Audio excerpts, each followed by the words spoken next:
un trou là, puis un trou ici, là. On va en faire un peu plus loin, comme ici. Ouais, OK, là. Ça, là. OK. Le temps des sucres, 2018. 2018,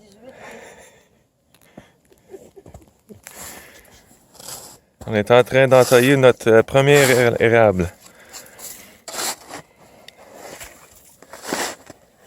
Aujourd'hui, c'est quoi aujourd'hui, grand-maman? Le 20?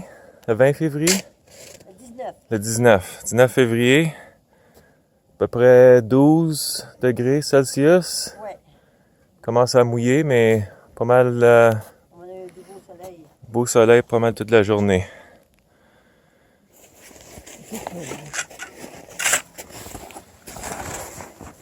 Ça remonte pas mal, ici, là. Ouais, puis en angle, un petit angle, hein, comme ça. Non, à l'envers. Comme ça. Pas mal de niveau, je peux penser. Mais là, c'est important. Je vais en train de montrer que c'est important.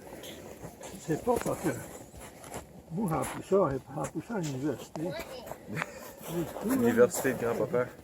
Tu sais, tout de suite, hein? Tu mets ton genou, OK. tu mets ta main, Oui. ça bouge plus, là. OK.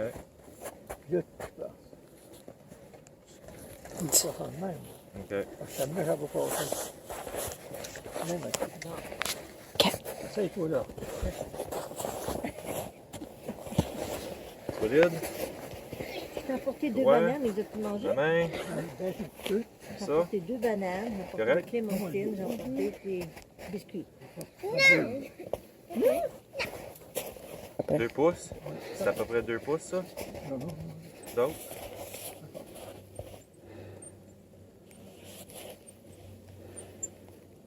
En tournant. Faut vider le tout. Oui, comment ça peut avoir? Tiens. Bon, c'est ça. C'est bien ça. Mais sinon, avec, il y a- Si c'est le bon temps, ça devrait commencer à couler, là. ouais. Mets ton petit doigt, voir. Je l'ai dit, Marie. Ouais. Ça coule. Ah oui. Ça coule. Oui, hein? Regarde, Regarde. ben oui. Parce que Regarde, Vincent. la terre n'est pas gelée, hein? Non? Avec le marteau, comment ça fait ça? Oh, Ben ça! Écoute le grand-papa. Regarde. tu as droit, là. Comme ça, là. Un peu plus, Ben comme ouais. ça. Ouais. OK. Là, tu tapes ici, là. Avec ton marteau, là. Dans ton marteau. Tape. Grand-papa, il va dire quand arrêter. OK? Tape. Avec une main. Oh! Ça commence Ah, à regarde couler. ça. Zoé, as-tu une chaudière? Oh, c'est Oui? bon, OK. Tu vois? Regarde. Ton marteau. Regarde, écoute le L'enfant, il grand-papa. va le checker comme ça. Écoute, écoute. Tu vois comment il fait ce bruit-là? Ça veut dire qu'il est rentré.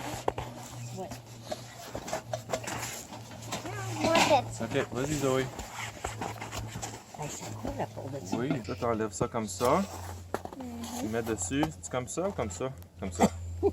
Mets ça dans son visage. Hum. C'est sur l'autre bord. Non, non, c'est correct. Non, ça va marcher de même aussi. Oui, n'importe quoi.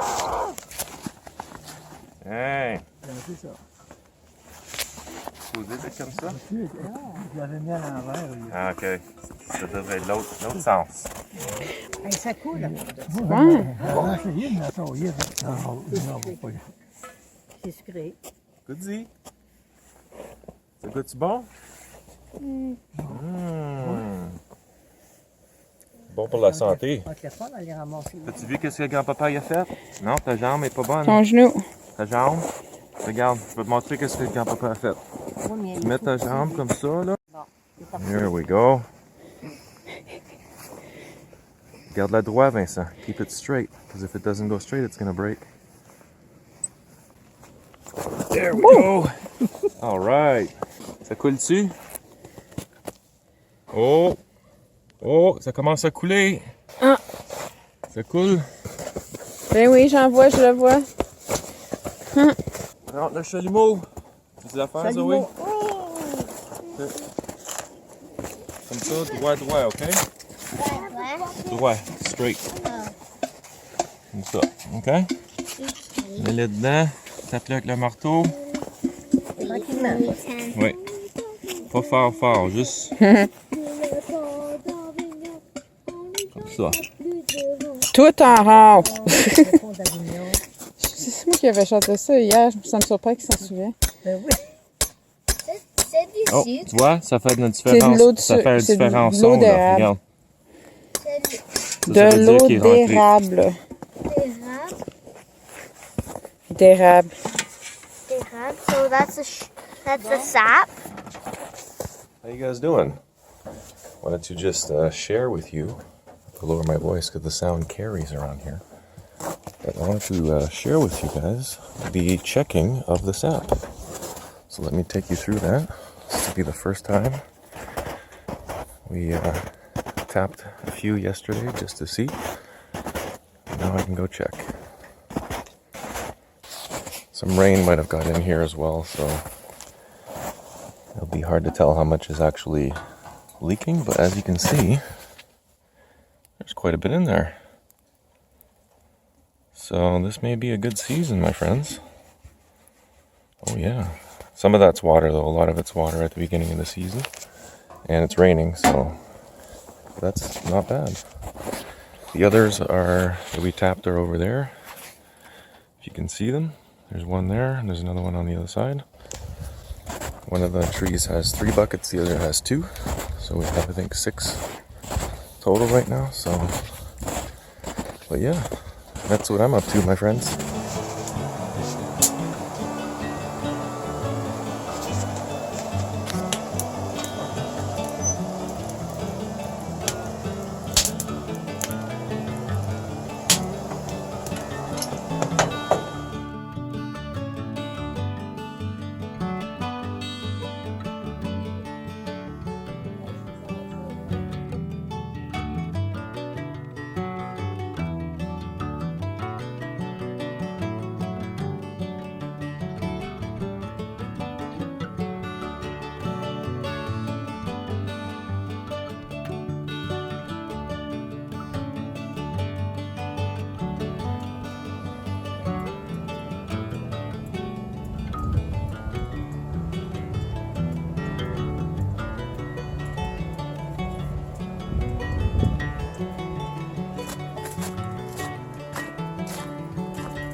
So, first thing we're going to want to do, obviously, is build ourselves a fire.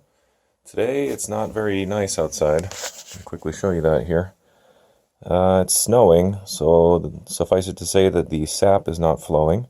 But that gives me a chance to catch up a little bit. I've got 3 buckets left. We had some great help yesterday. The whole family came over. We had probably a good dozen people, if not more, pushing 20, helping out here, which is always a great welcome surprise.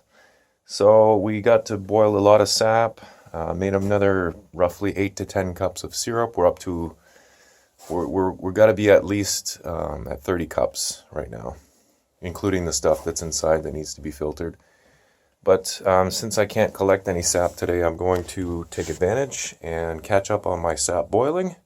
Got a friend coming over here soon to help me out with that process. I'm also going to take advantage of this day. You always got to find something to do. To clean up this cabin, get it nice and cleaned up. And the first thing I'm going to do is get myself a little fire going to warm up a little bit and to create a better working environment. So, number one thing when we're boiling the sap and making our maple syrup is we start with a fire. So I'm just making myself some small pieces of kindling here. Pretty basic stuff. I'm sure anybody that's watching this knows how to build a fire, but just in case, start with really small pieces of wood and gradually build outwards, teepee style. And yeah, so that's what I'm going to do now. We'll fire up the stove and get things nice and toasty in here. All right, so let's actually take a look at how we make the maple syrup. First thing we want to do is build ourselves a nice hot fire, so I'll go ahead and do that now. I'm going to throw some sap in the pans. I'll show you all that process, and while the sap is boiling, it's actually a nice day out there, so we're going to get out in the woods and go collect some sap, make the most of our time while the sap's boiling, and go collect some more, and come on back here after. Make sure that you always have proper ventilation set up. Very, very important. It's just a good safety practice to make sure that your cabin, if you're boiling in one, has proper ventilation. So for us here, we have a double flap at the top there that opens on the sides. You can see right over here is the little rubber bands that kind of hold it in place and allow for a little bit of slack. I'll show you how that opens up. This is mostly to let the steam out, but also doubles as ventilation for the smoke that gets in here, because inevitably there will be smoke when you're burning wood. And then behind me as well, there's a door that I keep open while I'm boiling, just to make sure that there's a nice draft coming through here and blowing everything right up to the top in the venting holes. As you can see right over here as well, there is a venting spot there at the peak, and there's one on the other side as well for extra ventilation. So let me show you how my flaps open up. It's a bit of a novel little contraption here that my grandfather set up some years ago. But we've got our poking stick right here. That is exclusively what this stick is for. So what I like to do is I'll just grab this thing here. I'll move it over to probably this one here for now. This nail. Do the same thing for this one.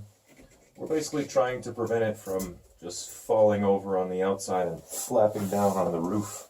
So now that these are kind of secured, I can go ahead and push the flaps and they will open up. Lots of snow there that I'll want to maybe clear off, because that's all going to fall right in my pan. So I think what I'll do is I'll grab the ladder before I do this and go clear off some of that snow so it's not dripping in my pans. That's one thing you want to avoid as much as possible, is getting rainwater or snow in your pans as you're boiling. So kind of a little tip, an obvious one, but one that you want to make sure to take into consideration as well. And how does this side look? It's probably about the same. I did a cleanup in here last night, but yeah, it looks like there's some snow as well there. So like I said, to prevent that from all coming inside, I'll close the flaps back up here for now. Give this a little yank, closes right up. Put this back over here, and I'll go clear off the snow, and then we'll try this again. Okay, so I've managed to clear off most of the snow. I'm not going to be able to prevent all the little droplets from coming in, but the majority of the big chunks of snow are gone now. So it should be okay to Open her back up. Let's try that again.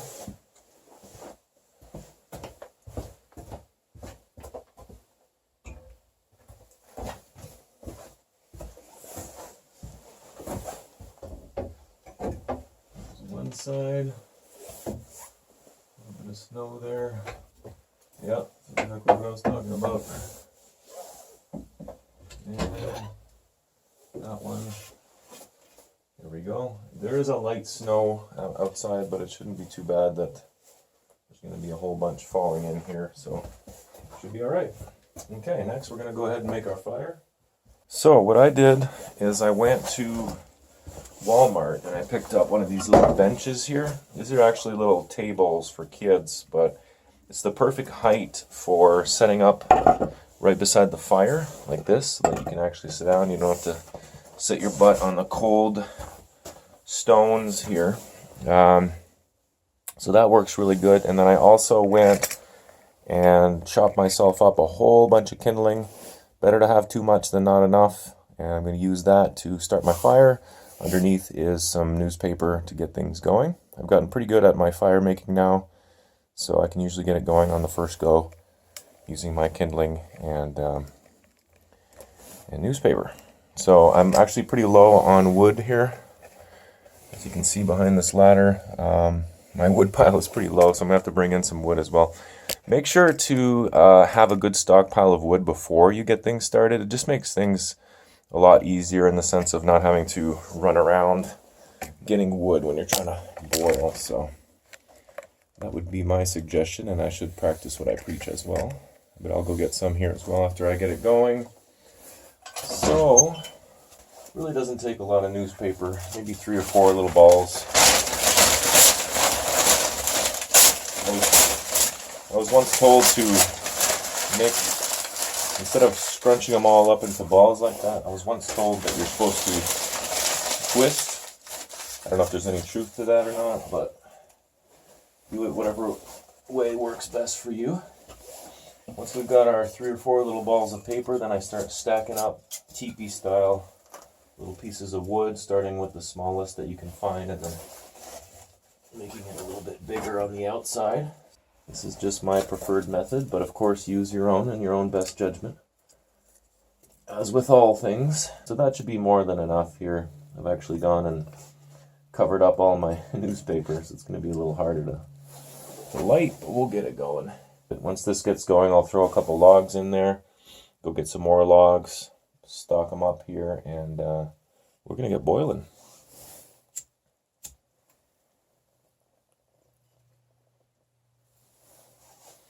That should be just about enough to do it.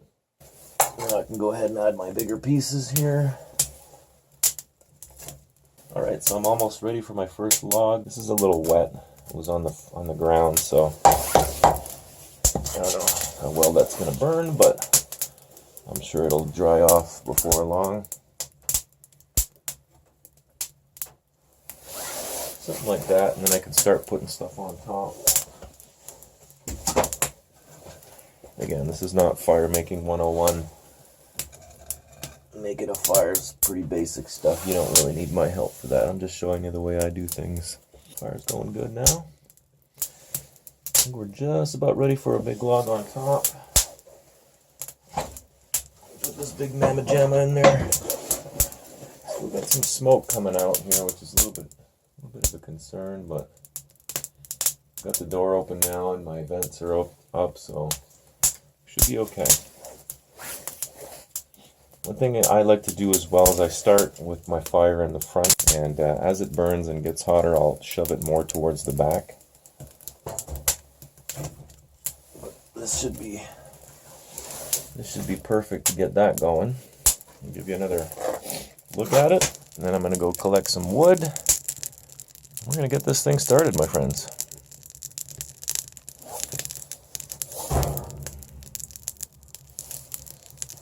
Okay, now that I got a good fire going and a nice wood pile, I'm going to go ahead and set up these pans here that you see on the right. These are all my 3 main pans. I've experimented with the positioning on it. Have the big one in the middle, big one on the side. Finishing pan is the small one, finishing pan is the big one. And I've come back full circle to the setup that my grandfather did, because it just works the best. So through trial and error, I'm sure he figured that out, and so did I. Anyway, now that this fire's going, I'm going to set up my pans, as I said, and I don't want to waste any time because I'm pretty sure that the maples are leaking right now, because the conditions have to be below freezing at night, which it was last night, and then above 0 during the day. This is Celsius. It's been fluctuating from about 3 degrees to about 8 or 10 degrees was the high that I saw today in the sun. So they're definitely going to be leaking, especially the ones that have buckets on the south-facing side of the tree. But anyway, enough gabbing. Let's go ahead and set up our pans here. So as you can see over here, I've got 5 buckets full of sap. You can see them down here. Set myself up a little shelf there to store them. Those need to be boiled down, but first they need to be filtered. And what we do is everything has to happen in a sequential order. So we just set up a kind of a tea towel or a drying cloth here with this very specific honeycomb pattern. Especially works very well. These are the ones my grandmother always used, and ones we used as well. You can use an elastic here to hold it on, or clothespins. But basically this is a clean bucket. There's no dirt or sediment or tree bark or anything or bugs inside. It's been completely cleaned. And we're going to filter into this, and then we're going to use this bucket to dump into our pans. Now, one very important thing that you have to remember, and a mistake that I made early on in my maple syrup career, is you want to only put your pans on when you're ready to add liquid. Otherwise, you're going to be putting pans on here that are going to get real hot, and then when you go dump your liquid in, there's going to be steam everywhere. Could damage and burn the pan. You don't want to do that. So wait until you're ready to add liquid, then put your pans on, then add the liquid. So let's go ahead and filter this out. This process here is pretty basic, not much to it. This sap had a lot of ice in it. So what I'll do is filter through it. The ice will get stuck at the top, and then we'll just dump off the ice, because there's no point of boiling extra water, right? Alright, so here we go. Try and dump it in slowly so it doesn't spill everywhere. Lots of ice in this one.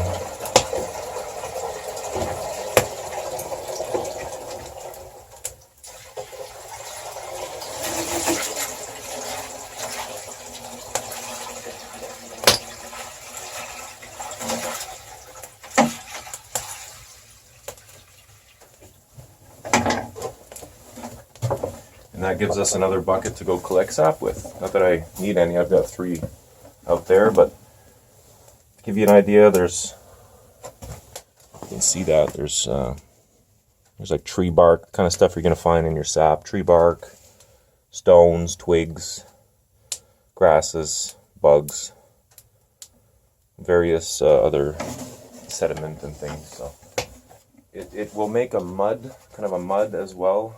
Once you start cooking it, it will encourage the sap to release some of its minerals, and that's what you'll filter out as well during the second stage of filtration. Just to give you an idea, that was a lot of ice on that one. You can see that there.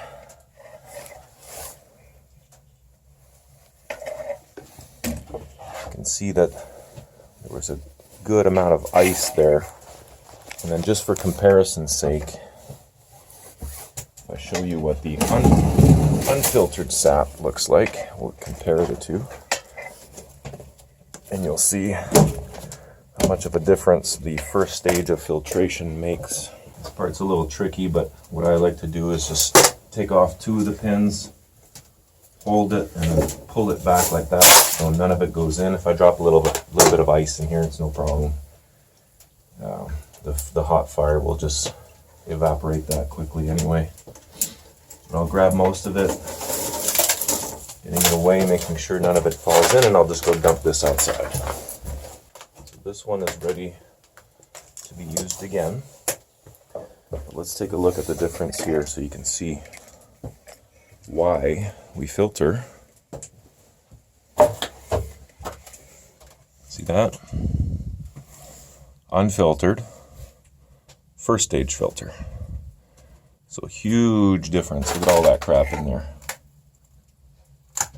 And then look at this. You could actually drink that. I mean, some people say not to because there's a chance, I mean, there are some pathogens in there. There's a chance that you may get sick, but those of you that are tempered in raw sewage like I am, you don't have to worry about that stuff. Okay, so the next stage will be to continue filtering, but I need to use that bucket. So I'm gonna have to set up one of my pans here to get it on there. So I'm probably gonna set up my middle pan, or maybe the big pan actually. We'll do the big pan first, the one that's all the way on the end there. We'll put our sap in there and we'll keep filtering. And then as soon as I've got all 5 of my, I don't know if I'll be able to put all 5, maybe 3 for now. Once I've got 3 buckets of sap boiling, and then we'll go collect some more. So what we do with our particular setup is these panels here, they kind of prevent the flames from coming up and, you know, lighting fire to your shack. So you put this on top. So I did filter out one last bucket here to put on. Generally speaking, you don't want to boil more than about 2 inches at a time, and you want to take it off when it gets to about ½ an inch. So that's your happy zone. But I do have one more bucket in there that I want to capture here before I have to run and do something else, as well as collect the sap. So let's put on our last pan here on the end. This technically, I guess, would be the finishing pan, although I tend to finish more in the middle pan. But I don't know if it makes a huge difference, really. All things to live and learn. So since this is nicely filtered now, I can just throw it right on there. This is not a full bucket either. So I found that actually having the liquid in with the weight seemed to allow me to pull the plates out a little bit easier. So I might do that again. It doesn't heat up as quickly that way as well.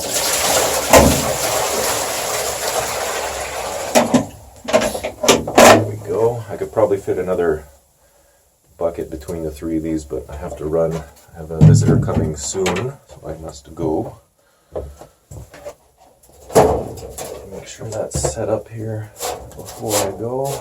A couple little tips to share with you as I'm doing this. Number 1, take your time with it. Don't ever rush this kind of thing. If you don't have the time to spend, like I've got a few things on the go right now, probably not a good idea. I've gotten somewhat of a sixth sense in keeping an eye on it and knowing how much time I have, but generally speaking, if you don't have the time to do it, then just wait until it's a better time for you at the end of the day. I've got lights now, so I can boil into the night if I want. The other thing is have fun with it. If you're not having fun, if it's not relaxing, if it's not enjoyable for you, what's the point, right? This is supposed to be something enjoyable. It's not work. It's a labor of love. So, as I said, as well, you want to have at least, or at most, I should say, 2 inches of sap in there. Otherwise, you're just going to be sitting there boiling all day. It's better to do small batches if you can. You can see that this one here is actually starting to foam up. And that's a completely normal process. What's happening here, from what I understand, is all the impurities are rising to the top and they're getting caught in the foam. So as you scoop out the foam with one of these little doohickeys here, I should probably clean that. It's got foam and sugar residue stuck to it, but no big deal. As you scoop up the foam, like so, drain off the liquid a little bit, tap it in your bucket. That will remove a lot of the impurities with the foam. So that's the idea behind that. You can see this one's starting to foam up. This one I just put on, so that's not going to do anything anytime soon. But yeah, so the next step will be going to collect the sap, which I will bring you along for. And then we'll stoke our fire, make sure she's going nice and hot. And we've got several hours of boiling ahead of us. So as I'm scooping off the foam here, I'll share with you a couple more tips that my grandfather shared with me many years ago. Number 1, it has to freeze at night. For it to be a good sap season, it has to freeze at night, and it has to be above 0 degrees Celsius during the day. South-facing sides of trees will leak more.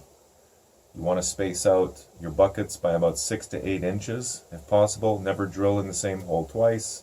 As I said, you want to put in about no more than 2 inches of sap at a time when you're boiling, so it doesn't take too long. And you want to remove the sap from the pan, or the syrup at that point. It's getting to syrup when it gets to about 1/2 inch. An easy way to determine how much is in your pan is you take a wooden spoon like this, or anything, a popsicle stick, and just dip it in. You'll know exactly how much is in there. So there you can see that I've actually broken one of the cardinal rules. And there's more than 2 inches in there. It's about 2.5 inches, but no big deal. One very important thing is never walk away from your pans. If you absolutely have to walk away from your pans, make sure that they're nice and full like this, where you know they're not going to evaporate out and burn the pan, because a burnt pan, my friends, is very, very difficult to clean. Also, there's nothing forcing you to do everything in one shot. So if you have to start a boil, let your fire die down, and you only get about halfway through the process, that's okay. Cover up your pans, next day, continue the process and finish reducing down to a syrup. You don't have to necessarily do it all in one shot. I like to push a little bit more than my grandfather did, but that's just me. Some people will do it in 3 shots. Some people will do 5, 6 buckets like this, or pans like this in a day. So it's really up to you, but know that you can halt the process at any time, giving yourself maybe half an hour to an hour for the fire to die down, right? Take that into consideration. Once we get closer to the reduction period, when this starts to become more a consistency of syrup, then I'll show you when it's time, in my opinion, to take it off and avoid it turning to a black mush. Or if you like taffy, you could let it go a little bit longer, but you generally wouldn't do that in the pans here. But all things to come.